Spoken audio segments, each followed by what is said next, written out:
Hello students, form number 11 हमारा है इस लेक्चर में। Data is D X upon A sine X plus B cos X, D X upon A plus B sine X, D X upon A plus B cos X and D X upon last one है A sine X plus B cos X plus C. ठीक है, ऐसा कह सकते हैं जैसे अगर हम लास्ट वाले फॉर्म को ही देख लें तो ऊपर वाले फॉर्म्स भी कुछ तीनों वैसा ही है लास्ट वाले, बस ये है कि कोई भी दो टर्म्स मान लीजिए आप, अगर आप एक टर्म एब्सेंट कर देंगे लास्ट वाले फॉर्म में, इस चौथे वाले में, तो ऊपर के तीन फॉर्म्स बन जाएंगे। ठीक है, अब सबसे इंपॉर्टेंट है पिछले वाले फॉर्म नंबर 10 में और फॉर्म नंबर 11 में फ़र्क क्या है। फॉर्म नंबर 10 और फॉर्म नंबर 11 में फ़र्क ये है कि हमारे सामने फॉर्म नंबर 10 में डिनोमिनेटर में साइन स्क्वायर और कॉस स्क्वायर एक्स था, या sine x into cos x था। मतलब sine x into cos x अगर दो टर्म है तो हम कह सकते हैं साइन एक्स का degree 1, sine x cos x का डिग्री 1 प्लस डिग्री 1 डिग्री 2 हो गया। ठीक है, दोनों का डिग्री 2 हो गया, तो डिग्री 2 के टर्म्स थे वहाँ पर। ठीक है, और प्लस कॉन्स्टेंट भी वहाँ चल सकता था, यहाँ भी चल रहा है। लेकिन यहाँ पर क्या है, यहाँ पर डिग्री 1 है, साइन एक्स की पावर 1 और कॉज एक्स की पावर 1 के टर्म्स हैं, यस और नो। तो अगर ऐसे कोई क्वेश्चंस होंगे तो इसके लिए हम अलग प्रोसीजर फॉलो करेंगे। सही है भाई, जैसे कि क्या प्रोसीजर फॉलो करेंगे, ध्यान से देखिए। जैसे हमारे सामने कभी ऐसा अगर आपको नजर आए साइन की पावर 1 कॉस की पावर 1 डिनोमिनेटर में, ठीक है, तो हम क्या करेंगे, ध्यान से देखिएगा आप। जो हम पहले फॉर्मूला पढ़ते हैं बचपन में, बचपन मतलब ट्रिग्नोमेट्री में, तो उसमें आप सबसे पहले साइन एक्स की जगह साइन 2 थीटा का एक फॉर्मूला होता है। क्या होता है, that is 2 sine theta 2 tan theta upon 1 plus tan square theta. तो यहाँ पर हो जाएगा 2 टैन ऑफ, एंगल आधा कर दीजिए, x upon 2 upon 1 plus tan square x upon 2। इसी तरीके से जहाँ कॉज एक्स लिखा हो वहाँ भी यही करना है, 1 minus tan square x upon 2 upon 1 plus tan square x upon 2। ये हमारे बचपन के फॉर्मूले, मतलब ट्रिग्नोमेट्री में जो हमने फॉर्मूले पढ़े 11th क्लास में, इनको हमें ध्यान से रखना है। और इनमें जैसे ये फॉर्म देखें हमें फटाक से पुट कर देना है। जैसे ही हम ये पुट करेंगे, थोड़ा सिंप्लीफाई करेंगे दो चार स्टेप्स को, तो हमें कुछ ऐसा नज़र आने लगेगा। थोड़ी देर बाद न्यूमरेटर के अंदर सेक स्क्वायर एक्स बाई 2 आएगा। ठीक है, और डिनोमिनेटर में भी सेक स्क्वायर एक्स के टर्म्स और टैन एक्स के टर्म्स नजर आएंगे। तो अगर डिनोमिनेटर में बिल्कुल पिछले स्टेप्स की तरह, number 2 step, if in denominator, ठीक है, अगर कहीं सेक स्क्वायर एक्स अपॉन 2 नजर आए तो 1 प्लस टैन स्क्वायर क्या कर दीजिएगा, 1 plus tan square x by 2 लिख दीजिएगा, है ना। और बिल्कुल उसी तरीके से हम सॉल्व करेंगे, और जो भी सॉल्व करने के बाद जो भी फॉर्मूला होगा, and then apply the, apply नहीं, सॉरी, अभी अप्लाई नहीं करना है यहाँ पर। ठीक है, फिर इसके बाद क्या करेंगे, आप सॉल्व करोगे, इसको सिंप्लीफाई करोगे, then what you have to do, substitute करना पड़ेगा। Put tan x by 2 is equal to t. ठीक है, put tan x by 2 is equal to t, और इसका जो डिफ्रेंसिएशन होगा, जो सब्स्टिट्यूशन होगा, दैट विल बी क्या हो जाएगा, sec square x by 2 into 1 by 2, है ना। x बाई 2 का डिफ्रेंसिएशन 1 बाई 2 लिखा है, into d x is equal to d t put कर देना। ठीक है, ये स्टेप नंबर 3 है। Now apply the appropriate formula, apply the appropriate formula. जो भी फॉर्मूला अप्रोप्रिएट है हमारे सामने, हम उसे लगा लेंगे। ठीक है, बात खत्म हो गई यहाँ पर। ये हमारे सामने स्टेप्स हैं। अगेन याद रखिए, जब किसी क्वेश्चन के अंदर स्टेप्स आ जाए, स्टेप 1, स्टेप 2, स्टेप 3, स्टेप 4, ठीक है, वो हो सकता है सवाल ज़रूर आपका एक पेज का हो जाए, है ना, सवा पेज का हो जाए, 1.5 पेज का हो जाए, लेकिन वो सवाल हमारी कैटेगरी में, इजी कैटेगरी में आते हैं। कोई भी कुछ भी क्वेश्चन का कोई स्टेप्स फॉलो हो जाए, और जिस क्वेश्चन में हम थोड़ा दिमाग लगा रहे हैं, चाहे वो 2 स्टेप्स में ही आंसर आए उसका, लेकिन अगर हम थोड़ा सा स्टेप्स नहीं है उसमें, थोड़ा दिमाग लगा रहे हैं, तो वो क्वेश्चन हमारा इजी भी हो सकता है और काफ़ी टफ भी हो सकता है, चाहे उसमें 2 ही स्टेप्स क्यों ना अप्लाई हो, क्योंकि वो हमारी प्रैक्टिस मांगता है, वो हमारा थोड़ा सा दिमाग मांगता है, मेंटल एबिलिटी मांगता है, यस और नो। लेकिन अगर किसी क्वेश्चन के अंदर स्टेप्स फॉलो करवा रहा है, स्टेप 1 में ये कर दो, स्टेप 2 में ये कर दो, स्टेप 3 में ये कर दो, स्टेप 4 में ये कर दो, तो फिर उसमें आपको कोई चिंता करने की ज़रूरत नहीं है। They are the simple questions from my perspective, from my point of view, yes और नो। तो इस बात का ध्यान रखिए कि ऐसे सवाल हमेशा आसान होते हैं जिसके अंदर एल्गोरिथम बन जाए, जिसके अंदर स्टेप्स बन जाए कि ऐसा कर दो, पहले में, दूसरे में, तीसरे में, चौथे में, पाँचवें में, छठे में, तो वो सारे सवाल हमारी कैटेगरी में ईजी कैटेगरी के क्वेश्चंस होते हैं, यस और नो।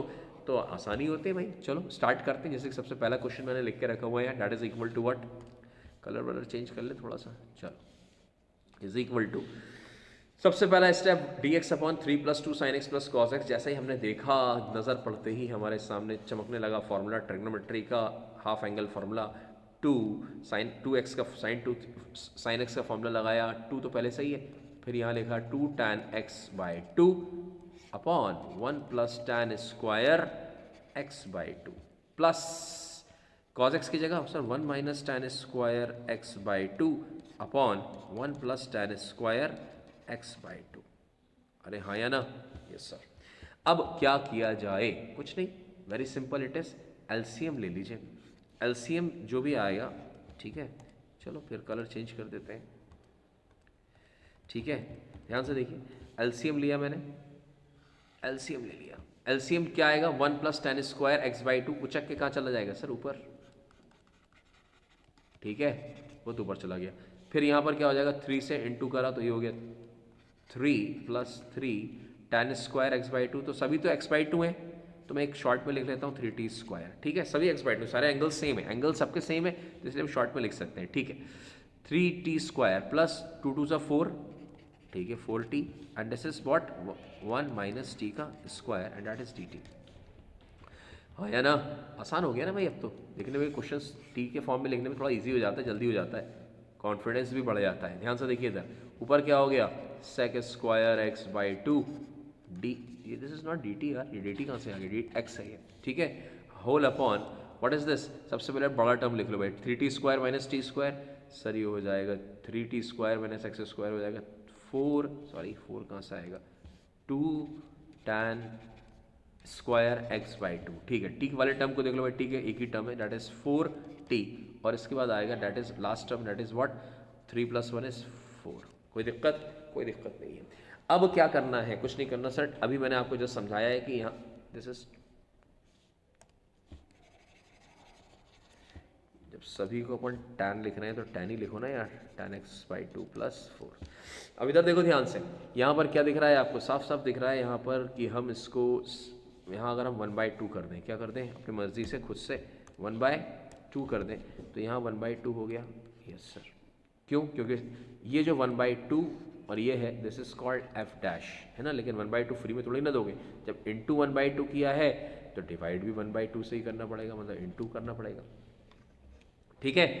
अब क्या करा जाए यहाँ पर? That is what we have to do here is simply, ये जो tan x है ये यहाँ पर किसकी तरह काम करेगा? f की तरह काम करेगा, है ना। तो अब एक काम करो यार, यहाँ पर आप कंफ्यूज हो जाओगे, मैं तो आपको पूरा tan x बाई टू को t ही पुट कर देता हूँ, जिससे कन्फ्यूजन का मुद्दा ही खत्म हो जाए। 1/2 sec square x by two D x. अब ये कहोगे सर इतनी जल्दी आपने समझाया नहीं, लिख दिया, ये मैं अभी आपको जस्ट समझा चुका हूँ, ठीक है कि नहीं है। इसका differentiation tan x by two आ जाएगा sec square x by two into 1/2 into d x is equal to d t, yes और नो। तो ये हमारे सामने आ गया है। अब क्या करा जाए? सब्स्टिट्यूशन किया जाए। सब्स्टिट्यूशन करने पर आपके सामने क्या आएगा? That will be equal to 2 integration of, क्या आ गया? ऊपर डी टी आ गया, बहुत बढ़िया। नीचे कितना आ गया? नीचे आ जाएगा सर 2, मैं ये नहीं अप्लाई कर रहा हूँ, ठीक है, ये अप्लाई नहीं कर रहा हूँ, तो ध्यान से देखिए। तो यहाँ पर हो जाएगा 2t स्क्वायर, ठीक है, plus 4t plus 4t plus 4, तो ये 2 से यहाँ 2 कैंसिल हो जाएगा। In the very next step what we can write here is that is equal to simply,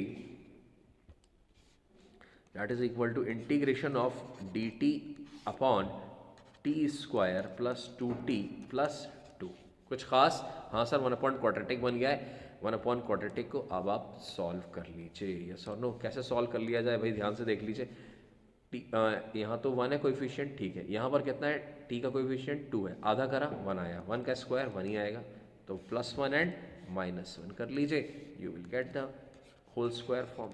कितना आ जाएगा? होल स्क्वायर फॉर्म आ जाएगा, कितना आ जाएगा? t स्क्वायर नहीं, t प्लस 1 का whole square, this term and this term will make whole square. बचे कौन से? ये दो टर्म, 2 - 1 इज 1, तो ये हो जाएगा x square plus a square. A square की वैल्यू 1, तो ए की value 1, this is very important, a की वैल्यू हमेशा याद रखिएगा, गड़बड़ नहीं होनी चाहिए। टी की जगह क्या रखना है? ध्यान से देख लो, tan x बाई टू, तो हम डायरेक्टली रखने वाले हैं, इसलिए हमने पहले ही देख लिया। अब इधर देखो ध्यान से, क्या करना है? 1/a tan इनवर्स, ठीक है, x की जगह t प्लस 1, t की जगह tan x by to, x plus 1, ये हो गया x अपॉन मतलब a मतलब 1, that is what the answer is. खत्म हो गया क्वेश्चन, सिंपल सा सवाल है हमारे सामने, कोई बहुत दम नहीं है इस क्वेश्चन के अंदर, ठीक है। तो ऐसा कोई भी सवाल है, अगर हमारे सामने कभी भी sin x की पावर 1 या cos x की पावर 1 अगर आपको दिखेगी, तो आप जल्दी जल्दी इसको आराम से कर सकते हो, हाँ या ना। चलो इस फॉर्मेट का एक सवाल और देखते हैं। अब इधर देखो, इस क्वेश्चन को मैंने क्यों लिया है? एक क्वेश्चन इनफ था, लेकिन एक सवाल और ले लिया मैंने। ऊपर साइन एक्स का टर्म दिख रहा है, नीचे sine x into cos x दिख रहा है। अगर आप मल्टीप्लाई करोगे तो साइन एक्स इंटू कॉस, तो बच्चा कंफ्यूज होता है कि सर क्या इसको हम कॉस स्क्वायर एक्स से डिवाइड करें? नहीं, आप इधर देखो ध्यान से। जैसे अगर आप इफेक्टिव डिग्री समझते हो क्या होता है? इफेक्टिव डिग्री मतलब ये कोई एक्चुअल में कोई ऑफिशियल टर्म नहीं है मैथमेटिक्स का, लेकिन जब हम किसी सवाल को करते हैं तो थोड़ा काम आ जाता है इफेक्टिव डिग्री। अब इफेक्टिव डिग्री मान लीजिए ऊपर अगर हम देखते हैं तो साइन एक्स का डिग्री कितना है, तो सर सभी बच्चे कहेंगे सर साइन का डिग्री 1 है, ठीक है, डिग्री 1 का है। और नीचे डिग्री कितना है सर? साइन एक्स का डिग्री इधर इंटू कॉज एक्स का डिग्री, तो डिग्री 2 है। तो यहाँ डिग्री ऐसा लिख लो, या तो डिग्री 1 है और यहाँ डिग्री 2 है, एक डिग्री और एक और डिग्री। तो एक डिग्री से एक डिग्री कैंसिल हो गया, तो डिनोमिनेटर में कितने डिग्री बचे? एक डिग्री बचा। किसका बचा? साइन एक्स का बोल दो या कॉज एक्स का बोल दो। तो effective degree 1 upon sine x का ही टर्म आया। इसका मतलब थोड़ा सा हम दिमाग अगर लगाएं तो हम यहाँ पर क्या अप्लाई करेंगे? What we have to apply the formula of sine x, that is 2 sin x 2 tan x by 2 upon 1 plus tan square x by 2, वही जो हमने इस फॉर्म में सीखा है। तो हमने फटाफट लगाया, तो इफेक्टिव डिग्री ने हमारी थोड़ी मदद की, जो कि ऑफिशियल टर्म नहीं है, ठीक है, लेकिन बच्चों को सिखाया जाता है, बच्चों को मैं सिखा देता हूँ, ठीक है कि नहीं है? 1 plus tan square x by 2, तो जहाँ जहाँ लिखा है वहाँ वहाँ आप लिख लीजिए, और इस पूरे को तो मिटा ही दो यार, इस पूरे को तो निपटा ही दो। ये क्या है भाई? दिस नथिंग, मिटा दिया। ठीक है, अब क्या किया जाए? यहाँ पुट करिए भाई 2 tan of x upon 2 upon 1 plus tan square x upon 2, bracket लगाया, 1 plus 1 minus tan square x upon 2 upon 1 plus tan square x upon 2 into d x लिख लो आगे, क्या दिक्कत है? अब क्या किया जाए? भटकना नहीं भाई, बहुत आराम से धैर्य के साथ करना। स्टेप्स बड़े होते हैं तो घबराने की ज़रूरत नहीं होती। एलसीएम ले लीजिए सबसे पहले तो, यस और नो? एलसीएम लिया मैंने, दैट इज़ इक्वल टू, ध्यान से देखो, ये एलसीएम लिया, यहाँ भी एलसीएम लिया, तो ये जो एलसीएम है ऊपर का एलसीएम और ये टर्म कैंसिल हो जाएगा। हाँ सर हो जाएगा। तो ऊपर बचेगा क्या? ऊपर बचने वाला है 1 plus tan square x by 2 plus 2 tan of x by 2। LCM से एक एलसीएम कैंसिल हो गया, लेकिन एक एलसीएम और बचा हुआ, ये वाला। दो एलसीएम है यहाँ पे डिनोमिनेटर में, एक ये और एक ये, तो ये वाला और ये वाला कैंसिल हो गया, लेकिन एक बचा हुआ है, ये वाला। वेरी इंपॉर्टेंट, ध्यान से देखते जाइएगा। जब एक बचा है तो ये उचक के कहाँ जाएगा? अगेन ऊपर जाएगा सर, तो ये हो जाएगा 1 plus tan square x by 2 into d x, ठीक है।